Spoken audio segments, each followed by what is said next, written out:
এ ভাই মেহেদি মিরাজ আসে এই যে চাটের পেশাল পারে কোন আক্কেলে কন্ত। একে তো আমার শাটার ক্রিকেট খেলে, জঘন্য পিঠ বাঁচানা ক্রিকেট খেলে। এই ক্রিকেট খেলে আসার পরে সংবাদ সম্মেলনে আবার বালের পেশাল পারে ভাই। ওই বালের পেশাল শোনার টাইম আছে? শুনতে কি ভাল লাগে ভাই? আগে করছিল কি আমরা শিখতেছি, প্রত্যেকটা ম্যাচে আমরা নতুন কিছু শিখি। ওইটা না হয় মানলাম ভাই, ওইটা শুনতে শুনতে কান ঝালাপালা হয়ে গেছে। তোরা শিখতে থাক, সমস্যা নাই। এখন আবার নতুন বুলি ধরছে ভাই। এই টিমটা নতুন অনভিজ্ঞ একটা টিম। এই টিমটাকে সময় দিলে আস্তে আস্তে একটা সময় গিয়ে ভালো করবে। কোন সময় ভাই, কবে সেইটা? ভাই লজিক ছাড়া কথা বলা বাংলাদেশের ক্রিকেটার বলেন, আপনার টিম ম্যানেজমেন্ট, আপনার নির্বাচক প্যানেল, এদের অভ্যাস হয়ে গেছে ভাই। এই টিমটা কিভাবে তরুণ, কিভাবে অনভিজ্ঞ আমাকে একটু বুঝান ভাই। এইখানে মেহেদী মিরাজ নিজে 10 বছর ধরে ক্রিকেট খেলে, তাসকিন আহমেদ 11 বছর ধরে ক্রিকেট খেলে, মোস্তাফিজ 10 বছর ধরে ক্রিকেট খেলে, লিটন দাস 10 বছর ধরে ক্রিকেট খেলে, আপনার এই যে নাজমুল শান্ত 8 বছর ধরে ক্রিকেট খেলে, আপনার হাসান মাহমুদ আপনার কি বলে ওইটা 4-5 বছর ধরে ক্রিকেট খেলে। এখানে তৌহিদ হৃদয়ের বয়স 25, তানজিদ তামিমের বয়স 25, জাকের আলী অনিকের বয়স 27। তাও এরা অনভিজ্ঞ হয় কেমনে ভাই, তরুণ হয় কেমনে? এটা আমাকে বুঝান। তাও মানলাম ভাই, মেহেদী মিরাজের কথা ঠিক। এরা যখন মানে অভিজ্ঞ হবে তখন ভালো খেলা শুরু করবে, এটা মানলাম ভাই। সবাইকে অনভিজ্ঞ ধরলাম, এই টিমটাতে অন্তত মেহেদী মিরাজ, লিটন দাস, নাজমুল শান্ত অভিজ্ঞ। কারণ এরা বাংলাদেশের ক্যাপ্টেন্সিও করছে ভাই, এবং করতেছেও। এরা তো অভিজ্ঞ। এই তিনজন অভিজ্ঞ প্লেয়ার এই ওডিআই সিরিজে কি করছে? 3টা ম্যাচে 3জন মিলে 74 রান করছে ভাই। উল্টা দিকে যেই ক্রিকেটার সবচাইতে অনভিজ্ঞ, যাদের এই সিরিজেই ডেবিউ হয়েছে, আপনার পারভেজ হোসেন ইমন এবং তানভীর ইসলাম। তানভীর ইসলাম দলের হয়ে সর্বোচ্চ উইকেট নিছে, আপনার পারভেজ হোসেন ইমন সর্বোচ্চ রান করছে। তার মানে কি দাঁড়ালো? যারা অভিজ্ঞ, মেহেদী মিরাজের কথা, যারা অভিজ্ঞ মানে অভিজ্ঞ হলে রান করা শুরু করবে বা ভালো খেলা শুরু করবে। দেখেন যারা অভিজ্ঞ তারা কিছুই করতে পারেনি, অথচ যারা একদমই নতুন, দলে মাত্র ঢুকছে, এই সিরিজেই ডেবিউ হয়েছে, তারাই দলের হয়ে সর্বোচ্চ উইকেট টেকার, সর্বোচ্চ রান সংগ্রাহক। তাইলে মানে একটা তো লজিক থাকা দরকার ভাই, কথা বলার একটা লজিক থাকা দরকার। হ্যাঁ, মানে তারা তো খেলতেই পারে না, তারা হুদাই এই যে মানে একটা করে সুতা ধরে যে এই কারণে এটা হয়নি, এই কারণে এটা হয়নি। এটা কেন ভাই? ডাইরেক্ট বললেই হয় আমরা ভালো খেলিনি, এটা ডাইরেক্ট বললেই হয় ভাই। অন্যান্য দেশের প্লেয়ার দেখেন আপনার, ওই যে নিউজিল্যান্ডের রাসিন রবীন্দ্র কত বছর বয়স এবং কয়টা ম্যাচ খেলছে, কয় বছর ধরে খেলে, তার খেলা দেখছেন? তারপরে আপনার এই যে ট্রাভিস হেড, অস্ট্রেলিয়া দলে কয় বছর ধরে খেলে ভাই। আপনার এই যে ইন্ডিয়ার জয়সওয়াল কয় বছর ধরে খেলে। তাদের তো এত অভিজ্ঞ হওয়া লাগে না ভাই, ঢুকেই পারফরমেন্স ভালো পারফর্ম করা শুরু করে।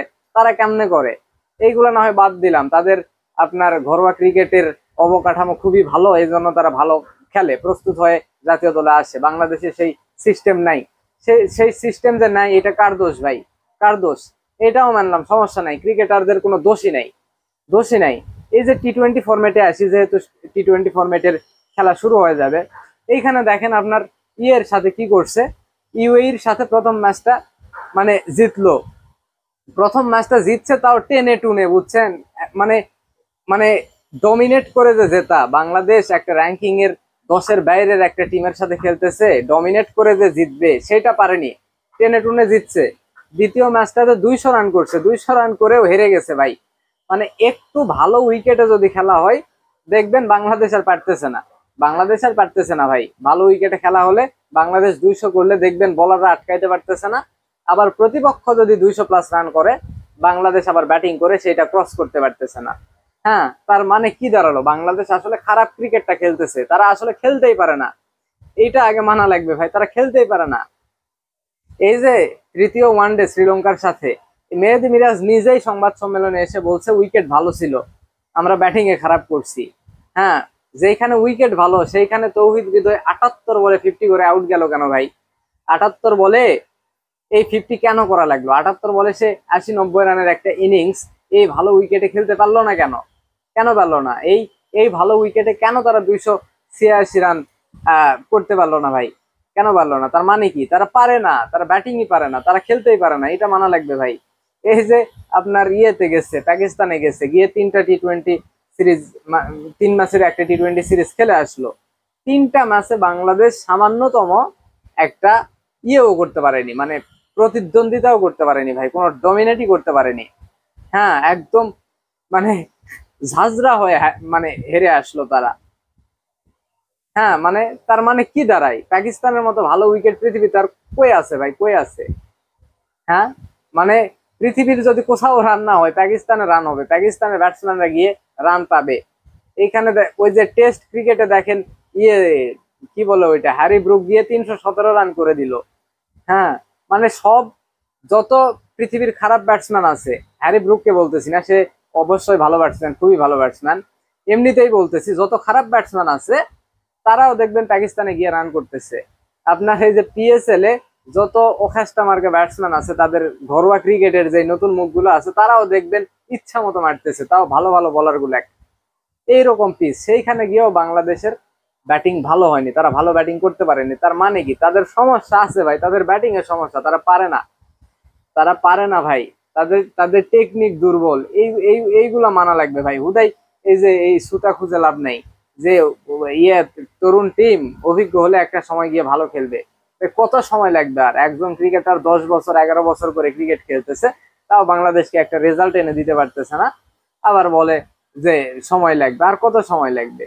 এই সময় নিতে নিতে নিতে নিতে তো সময় চলেই যাচ্ছে, কোনো কিছুই তো হচ্ছে না ভাই, কোনো কিছুই তো হচ্ছে না। তো আসলে সমস্যাটা গোড়ায়, ঘরোয়া ক্রিকেট হলো সবচেয়ে বড় সমস্যার জায়গা। এইখানে যদি প্রতিদ্বন্দ্বিতাপূর্ণ ক্রিকেট না হয়, কোনোদিনই ইন্টারন্যাশনাল ক্রিকেটে বাংলাদেশে কোনো ভালো ব্যাটসম্যান আপনারা পাবেন না ভাই, পাবেন না। এইখানে আগে প্রতিদ্বন্দ্বিতাপূর্ণ টুর্নামেন্ট করা দরকার, দরকার পরে এখানে ওই যে ইয়েতে যেমন ইংল্যান্ডে যে ইয়েটা হয়, কি বলে ওইটা, কাউন্টি ক্রিকেট, ওইখানে বিদেশিরা গিয়ে খেলে না, সেরকম বাংলাদেশের ঘরোয়া ক্রিকেটের সিস্টেম করা উচিত। বাইরে থেকে প্লেয়ার আসবে, বাইরে থেকে প্লেয়ার বোলার টোলার এসে এখানে খেলবে, তাহলে দেখবেন বাইরের বোলার টোলার বাইরের থেকে আনলেও আবার ওই যে সংযুক্ত আরব আমিরাত, স্কটল্যান্ড, আয়ারল্যান্ড এগুলার থেকে আনবেন, তা হবে না। ভালো ভালো ক্রিকেটার এখানে আনা লাগবে, তারপরে বিপিএল এ ভালো ভালো ক্রিকেটার এখানে আনা লাগবে, ওদের সাথে খেলান। হ্যাঁ, তখন দেখবেন আস্তে আস্তে এমনি ভালো হবে। এই যে ঘরোয়া ক্রিকেটে যে বলার গুলা খেলে, এইগুলো বলার নেই কি, এদের বিপক্ষেই তো এই ক্রিকেটার গুলো হাজার হাজার রান করতেছে। জাতীয় দলে এসে পারে না কেন? পারে না কেন ভাই? জাতীয় দলে এসে এর সিটে ফোটাও দেখাইতে পারে না, কেন পারে না?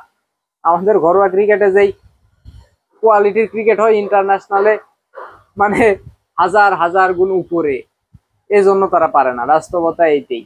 তো আসলে এইটাই, আসলে বাংলাদেশের মানে চেহারা গুলা চেঞ্জ হয় ক্যাপ্টেন প্লেয়ারদের, প্রত্যেকে এসে ওই একই কথা বলে, শিখতেছি, সময় লাগবে, হ্যান ত্যান, দোয়া করেন, এইগুলাই খেলি, আর কিচ্ছু না, আর কিচ্ছু না ভাই, আর কিচ্ছু না। আর কি বলবো, আর কিছু বলারই নেই। এবং মানে আসলে হুম, যাদেরকে অভিজ্ঞ বানানো দরকার, যাদেরকে সময় সুযোগ দেওয়া দরকার, তাদেরকে এই টিমটাতে সময় সুযোগ দেওয়াই হচ্ছে না। যাদেরকে সময় দিয়ে লাভ নেই তাদেরকে সময় দিচ্ছে, শেষ পর্যন্ত দেখবেন এমনই থাকবে। যেমন ওই যে এনামূলক বিজয়কে নিয়ে বলি, টেস্ট ক্রিকেটে তাকে সময় দিয়ে কোনো লাভই নাই, সে খারাপ করতে থাকবে করতে থাকবে। ওয়ান ডে তে খেলান, তাও দেখবেন দুই একটা ভালো করবে। ঠিক তেমনই ভাই, প্রত্যেকটা ক্রিকেটারকে ভেবে চিন্তে সময় দেওয়া দরকার। সময় দিচ্ছি, আমি ইনভেস্ট করতেছি, ভালো একজনের পেছনে ইনভেস্ট করব, ভেবে চিন্তে করা উচিত।